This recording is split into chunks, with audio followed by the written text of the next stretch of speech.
So how you doing, Kelvin? I'm good, man. Just woke up, you Yeah, know. yeah. Is it 8 a.m. where you Yeah, it's 8 a.m. What time is it there? are? 4 o'clock, 4 p.m. I should say. Well Yeah. into your day. How's your day going? Yeah. So I've had a lot more of my day than you, but so thanks for speaking to me today. I'm gonna begin just by asking what it was that initially attracted you to getting involved in the high note. It was a couple of things. I mean, my parents are musicians, so I think that had a lot to do with me trying to explore that aspect of my life that I kind of pushed off for a while. And then, the idea of doing a romantic, comedy was kind of fun. Most waves is dark, and so I was just looking for something lighter and more exciting, and just different colors to play, different notes to play with. And I was excited with the idea of working with Tracee, and so yeah, it's just a few different elements. Was it quite cool playing an adult for a change? No, no, Yeah, not the, now, yeah, not the other characters aren't adults, but I mean, like you often play kind of people at school or coming to the end of college and stuff like that. But this time it's just like a real man in the real world. literally, yeah. I think that was another thing that I was excited about, because I was like, I don't know if I can keep doing this whole like 17, 18 thing. But at the same time, I was kind of nervous. I was like, to play like my actual age, I was 25 or 24 at the time, was terrifying to me, because I was like, do I even know how to like act like that? I pretend most of my life to be 17, so is anyone gonna believe me? But it was refreshing for sure. Yeah. No, the way I see it is you've got to just enjoy every moment. Whenever people ask you to be 17 or 18, take it, because you get to an age like mine, because I'm 31 now, where people won't ask you to play 17-year-olds. It's just weird.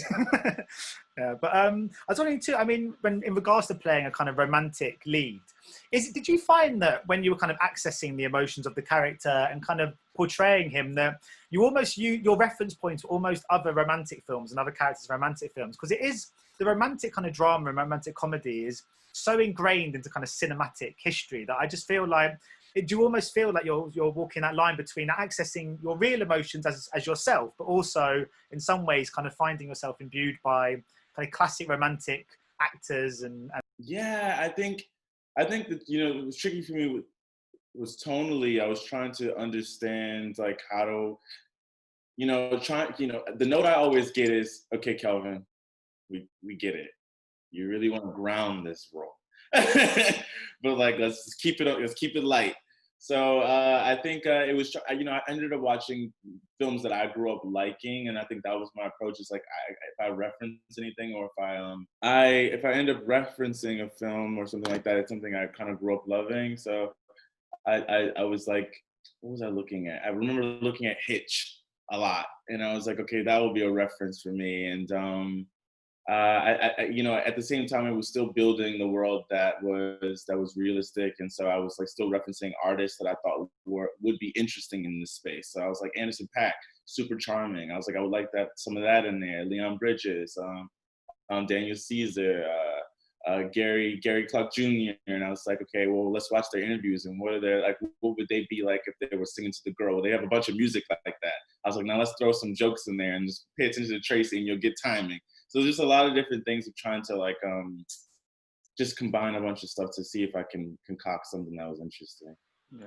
And how was it singing? Was it quite nervy? Because I remember when I was at school. I mean, I've never acted seriously, but just at school I did it as for like as when I was in college, whatever. And I always found I could access I've had no shame in front of an audience. I could cry or scream or shout, but I had to sing once, and it was not a fun. I just didn't enjoy it at all. I felt so nervous, and it's like a whole different thing, isn't it? I was just wondering how you found the kind of singing in this, and if you found yourself feeling quite nervous doing it, because it's quite a vulnerable experience, I find. It's so vulnerable. I mean, I stopped singing for a really long time just because of how exposed I felt. And technically, I didn't feel like I was up to par, or I didn't have the talent to understand the storytelling within it. It wasn't something that I had practiced regularly. I play jazz, piano, and trumpet, so that's where my head is. It's like without words and lyrics, and physically not using my body really. So I think that element was like it took a lot of support, and we had Rodney Jerkins was our music producer, and I think you know, he's worked with Michael Jackson, Whitney Houston, to Beyonce, to Mariah Carey, to J-Lo, you know, everybody. And I was just kind of like, okay, being in his house and seeing how welcoming he was to me and patient he was, I think gave me the confidence I needed to kind of dive in to the world and understand how to be a storyteller through sound again. So yeah, I was in David's place the whole time. I was just kind of like, well, I'm not good enough. Yeah. So what I obviously gather from speaking to you stuff that you are obviously a big musical person. You love sort of listening to music. I'm just listening, what sort of things are you into? I mean, that's a bit of a broad question because I know that obviously like music is so eclectic and we all have a variety of tastes. But I'm just wondering sort of what's your go-to when you're kind of just at home, you're just relaxing and just what do you sort of put on? You know what I've been listening to? I've been recently. I'm a guy that like finds an album and I listen to that one album and I keep it on for a really long time until I'm bored. And right now it's PJ Morton's The Piano Album. I think, you know, it's so funny because like he's from New Orleans, and so I think that's part of it too. It's like I miss home, and that's been really refreshing. And he's, you know, he's an incredible pianist and just vocalist, and I don't know, I just love the musical theater element to it all, and also it kind of brings me back to like my church roots. So stuff like that. And he also has these jazz elements, you know, like I said, I grew up listening to like Sarah Vaughan and Billie Holiday and Ella Fitzgerald and big band, and you know, and just this idea of like how he has all these like people come together feels very familiar. So that's something I've been listening to a lot, and it kind of encapsulates a lot of everything that I like right now. So yeah. Just on a side note, I went to New Orleans about just over a year ago, and it was one of the best, most incredible kind of holidays I've ever been on. That it's a really great place. Yeah, do you get to go back often at all, or? It's like the last time I was there was Christmas, and I was only there for like a couple of days. So, yeah, I mean, you know, thank God for FaceTime and Zoom and all that stuff because I've been able to see them through the lens. But I don't get to go home very often at all. Yeah. But on my journey, just to tighten with the music, I went to Memphis and I went to Al Green's church. that was a cool trip. But it wasn't like a Sunday. He wasn't doing a service or anything. I just went and had a little look around. But yeah, there's a real musicality to that whole part of America, Memphis and New Orleans and stuff that I just love. Yeah. But anyway, just talking about kind of musical icons, how is it working with Ice Cube? Because I've interviewed him once and he's just got this permanent screw face when I just kept thinking he hates me. He's probably going to punch me in the face. I feel like this interview's going really badly. And at the end, he was like, oh, that was really fun. And I was like, okay, because it looked like you were really angry.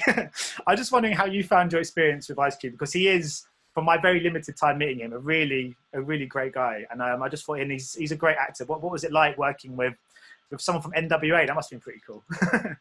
So funny that you said that though, because that's honestly what I think every time I see him. It's like, honestly, you know, I mean, I don't have any proper scenes with him, but I did see him in one of the final sequences in the movie, and it was just cool. I mean, he keeps to himself, and you can tell he's a veteran. You can tell he's been doing this for a while, and just doesn't, you know, there's a lot of elements going on, so he's always just polite. And I can feel. I remember I was singing in the rehearsal, and I looked over, and I didn't know he was here yet, and he saw me, and then and I guess he liked it because he went. And I was like, all right, bet. I was like, that's the approval. He had on his shades and stuff. So he seems like a wonderful man. And it's really cool just to have his presence on set. It was it made us all feel kind of like, oh man, this is a special moment that you don't get often. So let's take it in. And obviously getting to work with Tracee. I mean, this is going to be this could be a really stupid question, but I'm going to ask it anyway, because I know people don't just bring their parents to work. But Diana Ross didn't just pop in one day or come to the rap party or anything, did she? No, but you know what Tracee did that was so cool? I think it was right before shooting. She took a couple of us to Vegas, and we went to go see her mom perform and a live show, and then suddenly Tracee got on stage, and then she told me to come on stage with us. And then there's a video clip of like me just meeting Ms. Ross for the first time on stage. And she asked me if I wanted to sing, and I'm like, I'm good. But I think that was even better than like her showing up this set to, you know, being the proud mama she is. And she's such a wonderful woman and so sweet. And so they both are. So that was really, really cool too. Yeah. And how is it working with Dakota in this movie? Because obviously you have to sort of share this kind of on-screen chemistry, but she's, again, just based on interviews and things I've seen on chat shows, she just comes across as such an easy, accessible person. That must have been so helpful for you in this instance. Yeah, I mean, I think what I love about Dakota is as much like, the character Maggie is, she comes in and she has vision. She has vision for herself as an artist. She has vision for the story and for the character, and she's very hands-on. And I think that's the dynamic that we kind of needed to set, which was we both have something to offer, and we're attracted to what we're bringing to the table.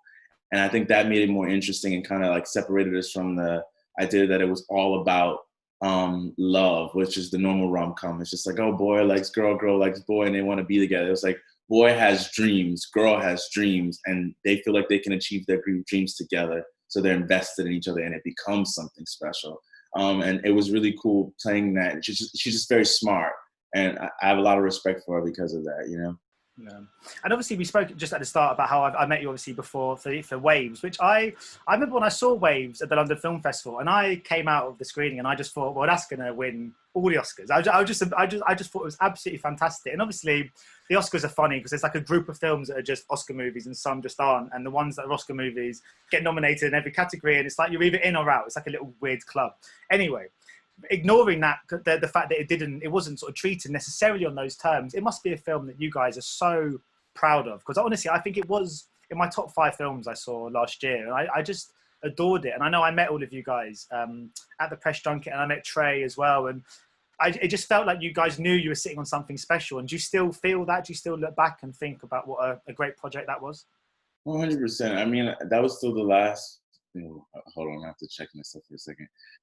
Hey, listen, hey, it is what it is. That was still the last film I really felt like I was a part of something that where I belonged, a lot of jobs, it's really exciting. They're really unique experiences, and I grow in different ways, but I was a part of a family on that movie. And those people will always hold a really special place in my heart.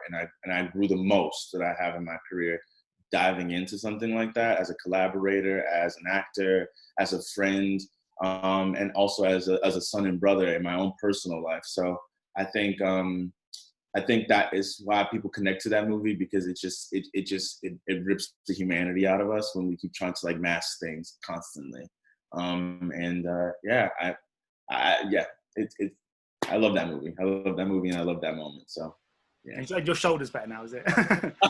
I'm working out again. I have to go to the gym in a second with my new trainer, and I feel like I'm all doing waves all over again. It's kind of triggering. Have you guys all kind of, because I mean, like you said, when I interviewed you, you were as a 4, as the family.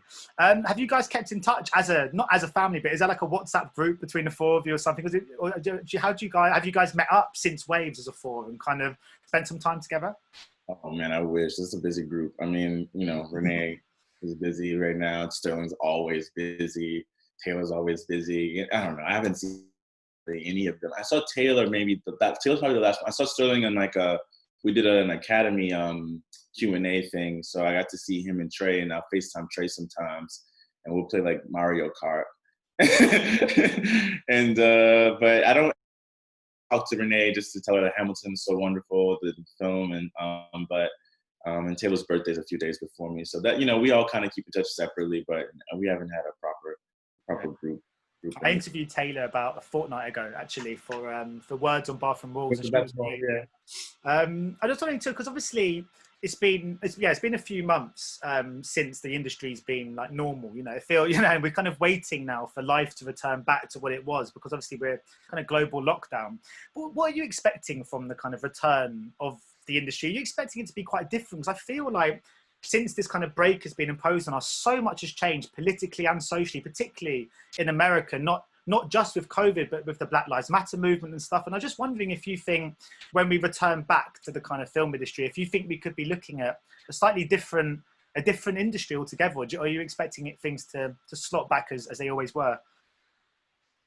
I think it's been interesting. I'm going back to work in like a month, and those conversations have been fascinating. And also, I think everything is kind of already shifted slightly. It's going to be baby steps, obviously, but the conversations around the projects we do, how we approach the projects, how we approach inclusion, the all hands on deck energy is definitely there. You know, people that normally were silent are no longer silent, and everyone's way more curious than they used to be.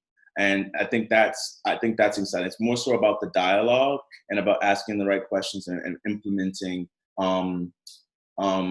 strategies to make everyone feel safe and seen. You know, everyone's way more curious and cognizant of that right now, and I think that lends to the filmmaking process. Now, a lot of my friends, as well as I, are just about to start working, so it'll be interesting to see what that's actually like.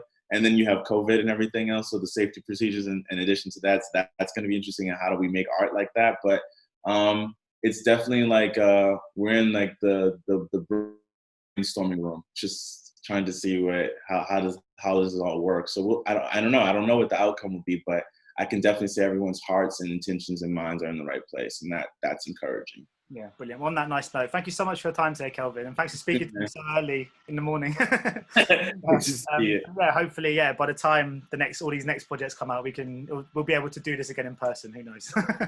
Man, good to see you again. All right, take care. Thanks. Bye-bye. Ladies and gentlemen, you're watching Hey You Guys. Hey You Guys, huh? Hey, you guys. Is that from the Goonies? It is indeed, yeah. Nice. Hey!